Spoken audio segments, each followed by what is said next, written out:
1 जनवरी से राजस्थान में कई नए योजनाओं का संचालन होने जा रहा है। जैसे प्रति व्यक्ति 10 किलोग्राम राशन। इसके अलावा मुख्यमंत्री मंगला पशु बीमा योजना का शुभारंभ, जिसकी अंतिम दिनांक 12 जनवरी है। इसके अलावा खाद्य सुरक्षा को लेकर के कई नए नियम जारी किए जा रहे हैं और किसानों को 40,000 रुपये भी प्रदान किए जा रहे हैं। कौन कौन सी नई योजनाएं हैं, उन सभी के बारे में आपको कंप्लीट जानकारी इस वीडियो के माध्यम से प्रदान की जाएगी। तो आप जानने के लिए वीडियो को अंत तक जरूर देखें और अभी तक इस चैनल को यदि आपने सब्सक्राइब नहीं किया है तो सरकारी योजनाओं की जानकारी आपको समय पर मिले, इसके लिए आप इस चैनल को सब्सक्राइब करें। तो यहाँ पर सबसे पहले अपन जानेंगे मुख्यमंत्री स्वनिधि योजना के बारे में। हाल ही में इस योजना का शुभारंभ किया है, लेकिन ये पूर्ण रूप से 2025 में ही लागू हो पाएगी। मुख्यमंत्री स्वनिधि योजना का शुभारंभ किया गया है। इसके द्वारा बिना किसी गारंटी अथवा प्रक्रिया शुल्क के 80,000 रुपये तक ऋण उपलब्ध करवाया जाएगा। अब ये ऋण जो है वो किन किन को मिलेगा वो देखिए। इसके तहत राज्य के शहरी क्षेत्रों में जरूरतमंद एवं असहाय परिवार के असंगठित श्रमिकों के साथ भवन निर्माण श्रमिक, हस्तशिल्प श्रमिक, ट्रांसपोर्ट वर्कर, केयर वर्कर, सफाई श्रमिक, घरेलू श्रमिक आदि को शामिल किया गया है। यानी कि इस कैटेगरी में जो भी आते हैं उनको बिना किसी भी गारंटी के इस योजना के माध्यम से 80,000 रुपये तक आपको ऋण उपलब्ध करवाया जाएगा। इसके आगे जो अगली योजना है वो है मुख्यमंत्री आयुष्मान बाल संबल योजना।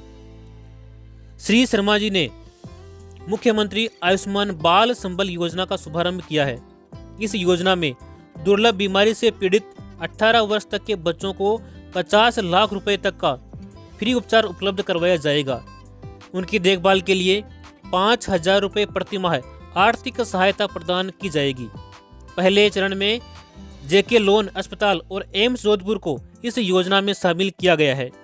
तो आपका यदि किसी भी आस पड़ोस में कोई बच्चा किसी गंभीर बीमारी से पीड़ित है तो उसको, जिसकी उम्र 18 वर्ष से कम है, 18 वर्ष तक है, तो उसको प्रति माह 5,000 रुपये तक आप उसकी जो है इस योजना के माध्यम से सहायता प्राप्त कर सकते हैं। इसी क्रम में अगली योजना है मुख्यमंत्री विश्वकर्मा पेंशन योजना। मुख्यमंत्री ने मुख्यमंत्री विश्वकर्मा पेंशन योजना की भी शुरुआत की है।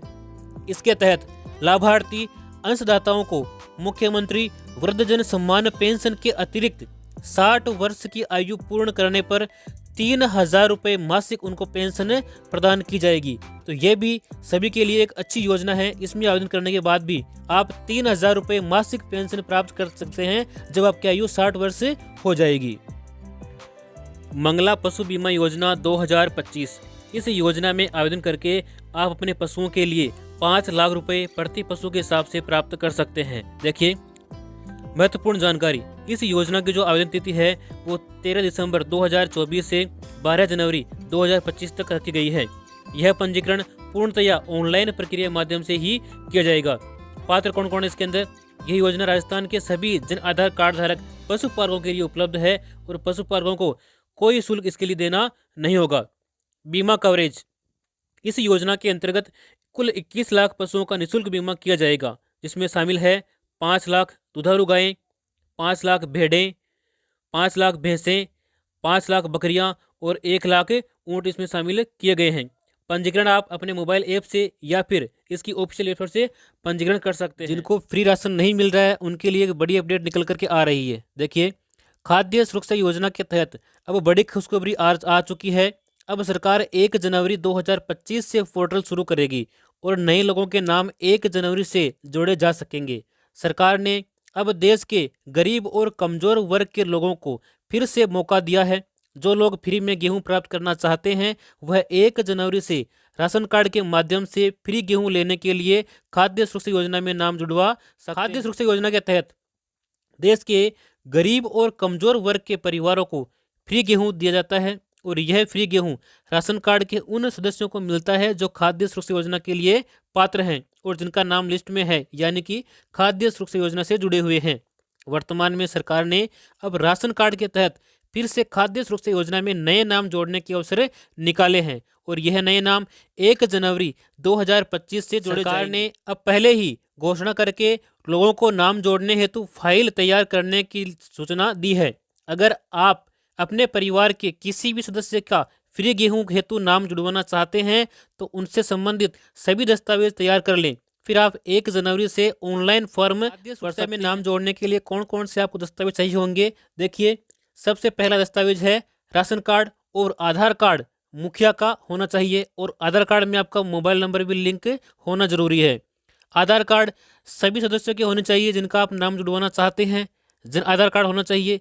राशन कार्ड, इसके साथ ही मनरेगा जॉब कार्ड में 100 दिन हाजिरी कंप्लीट आपकी होनी चाहिए, तभी आप इसमें नाम जोड़ सकते हैं आसानी से।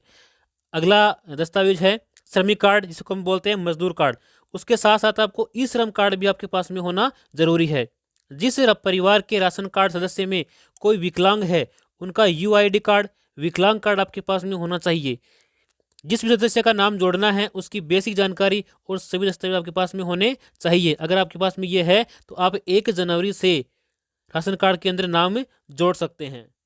महिला निधि बैंक के माध्यम से स्वयं सहायता समूहों को 100 करोड़ रुपए की ऋण की स्वीकृति प्रदान की है, एवं 45 लाख स्वयं सहायता समूहों के लिए राज्य सखी पोर्टल का शुभारंभ किया गया है। घुमंतु जातियों को दूसरे चरण में जनवरी में होगा निशुल्क पट्टा वितरण, मदन दिलावर ने यह बात कही है। देखिए, विमुक्त घुमंतु, अर्ध घुमंतु, आवास विहीन व्यक्तियों को भूखंड आवासीय पट्टा देने की पहल में पंचायती राज मंत्री मदन दिलावर ने घोषणा की है कि गत 2 अक्टूबर को पट्टा प्राप्त करने से वंचित रहे विमुक्त घुमंतु एवं अर्ध घुमंतु जाति के आवासहीन लोगों को बसंत पंचमी के आसपास निशुल्क आवासीय पट्टा दिया जाएगा। दिलावर ने बताया कि राज्य में विमुक्त घुमंतु एवं अर्ध घुमंतु वर्ग के 1,23,757 पट्टे जो हैं चिन्हित किए गए हैं, जिनमें से 49,546 परिवारों के पास पूर्व में पट्टे हैं और शेष 51,078 आवासहीन परिवारों को चिन्हित करके पट्टा वितरण किया। राजस्थान के मुख्यमंत्री श्रीमान भजनलाल शर्मा जी ने 10,000 इलेक्ट्रिक कुकिंग सिस्टम के वितरण की जो शुरुआत कर दी है। इसके साथ ही 1 लाख नई लखपति दीदियों एवं 216 नमो ड्रोन दीदियों का भी सम्मान किया है। 10,000 स्वयं सहायता समूहों को प्रति समूह 15,000 रुपये रिवॉल्विंग फंड का हस्तांतरण भी किया गया है। तो जल्द ही 10,000 जो महिलाएं हैं उन महिलाओं को इलेक्ट्रिक कुकिंग सिस्टम वितरण का जो प्रोग्राम है वो चालू होने वाला है और जल्द ही उन्हें ये सिस्टम प्राप्त दिया जाएगा। राष्ट्रीय खाद्य सुरक्षा योजना में ई-केवाईसी करवाने की अंतिम तिथि को बढ़ा करके 31 दिसंबर कर दिया गया है। 31 दिसंबर से पहले ई-केवाईसी करवा लें ताकि आपका राशन चालू रह सके।